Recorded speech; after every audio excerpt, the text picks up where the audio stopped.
When cameras filmed this female orangutan giving birth, staff couldn't believe how lucky they were, but then something happened which shocked them greatly. Sumatran orangutans are one of the most intelligent animals on the planet. Placed in the great ape category, they are some of the closest living evolutionary relatives to humans. Unfortunately, they are also listed as one of the most endangered species in the world. So when news got out that there was a pregnant female orangutan called Minnie at a zoo in America, staff were ecstatic. But once they gave her an ultrasound, they were surprised by what they found.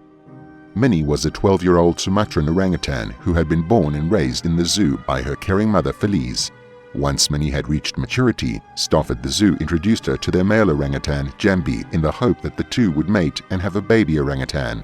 The zoo was part of a conservation effort to help increase the number of orangutans that were left on the planet and had had some of their other female orangutans give birth in the zoo before. With such a great success rate, the zoo and its staff were confident that Minnie would be able to join the likes of their other female orangutans and give birth to a beautiful baby.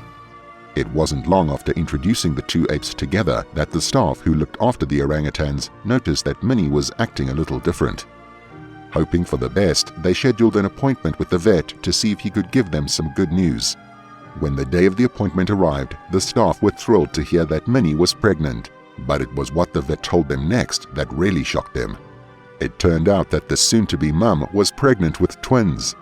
"We were very excited about the pregnancy," said the zoo's senior veterinarian, who told the other staff members that twins are extremely rare in orangutans, with there being only about 1% chance of it actually happening.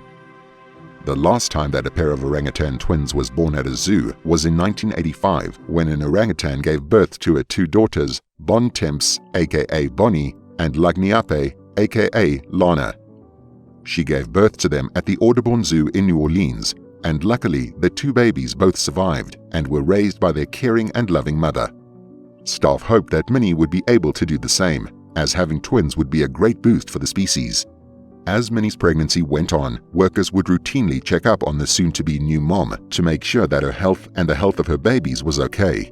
They also took the time to prepare the female ape for motherhood and to make sure that she would be comfortable in case staff needed to step in and take the babies to look after them if their health was bad. It was the last thing that the staff members wanted to do, as the bond between an orangutan and her young is among the strongest in nature. In fact, orangutans usually stay with their mothers longer than most mammals, and female orangutans will continue to visit their mothers well into their teens. However, if it meant saving the life of a baby orangutan, then they would have no choice. As the months came and went, staff at the zoo all began to get increasingly anxious as Minnie's due date got closer. Eventually, on a cold winter's night, Minnie finally went into labor. It took quite a few hours, during which staff members waited with bated breath for the arrival of the new babies. But eventually, Minnie gave birth to two beautiful baby girls, whom workers named Kendari and Imbali. The next day, Minnie and her two newborns were taken to the vet for a checkup. Staff wanted to make sure that all of the orangutans were healthy and doing okay after the birth. Thankfully, everything was perfect with the three apes, and they were taken back to their enclosure so that the mama orangutan could get back to caring for her young. For the next few days, it seemed as if Minnie was doing a great job of caring for her two babies. She would settle into her nest, cuddling with both Kendari and Imbali. But then, something strange happened. One day, whilst getting Minnie's food ready, one of the staff members noticed that Imbali was all by herself in the nest, whilst her mother was sitting in a different part of the enclosure with Kendari. Worried for the young infant, the worker quickly told the vet what had happened, and they set about retrieving the baby orangutan from the enclosure. Once Imbali was safely with the vet, he set about checking her health to see if there was anything wrong. But what he found saddened him. Whilst the baby orangutan herself was perfectly healthy, she had lost a lot of weight, which could only mean one thing: Minnie wasn't feeding her. It seemed as if the new mum had rejected Imbali and instead focused all of her love and attention on Kendari. The staff were devastated at hearing this, as they had hoped that Minnie would take care of both of her children until they were old enough to survive on their own. However, it looked like Imbali would need to be reared by hand if she was going to have a chance of surviving. Knowing that looking after the young orangutan would be a full-time task, as Imbali would need 24/7 care, one member of staff, called Lisa, decided to be the one to take on the job. Because Lisa couldn't stay at the zoo all night to keep an eye on the young ape, she decided to take the animal home with her. Due to how young Imbali was, she needed to be fed every couple of hours to keep her strength up. Lisa soon got into a steady routine where she would wake up periodically throughout the night to feed the baby with a bottle of special formula and check how she was doing.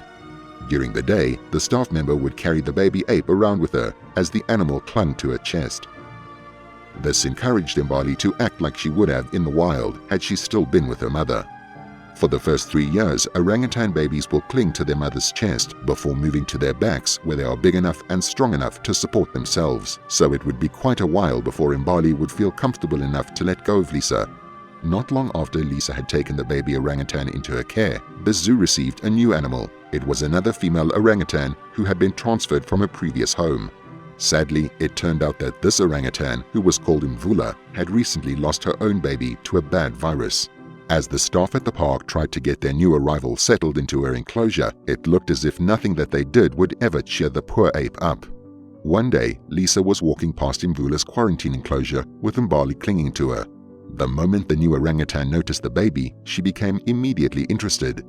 She quickly ran up to the bars of her cage and pressed her face as close as she could to them in the hopes that she could see the baby orangutan better.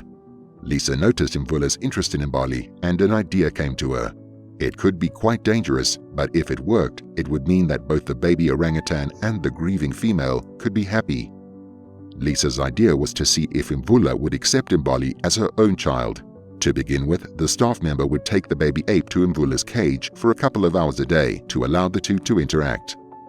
As the days went on, both Mvula and Imbali seemed to form a strong bond. The two animals seemed to look forward to their daily meetings, which was a good sign to Lisa. The day finally came where Lisa thought that the two apes should finally meet properly. She opened Mvula's cage and gently set the baby ape on the floor. Immediately, Imbali began to cry, which attracted the adult orangutan's attention. Mvula quickly shuffled over to the baby ape and gently stroked her cheek. The moment that the large orangutan touched Imbali, the baby ape stopped crying and looked up at her. Lisa watched from the sides in astonishment as Mvula scooped the young baby up and immediately began to cuddle her. Moments later, she even began to encourage Imbali to suckle from her. The staff member couldn't have been happier at the outcome of the two apes meeting. She knew that little Imbali would be well cared for now, and that Mvula would finally be able to get over her heartache by looking after another child that needed help. The two continued to live together, with Imbali steadily growing into a beautiful ape under the care of her new mother. One day, she would hopefully have her own young that she could raise as well. What an amazing story! Let me know what you thought in the comments below, and don't forget to like and subscribe for more awesome tales.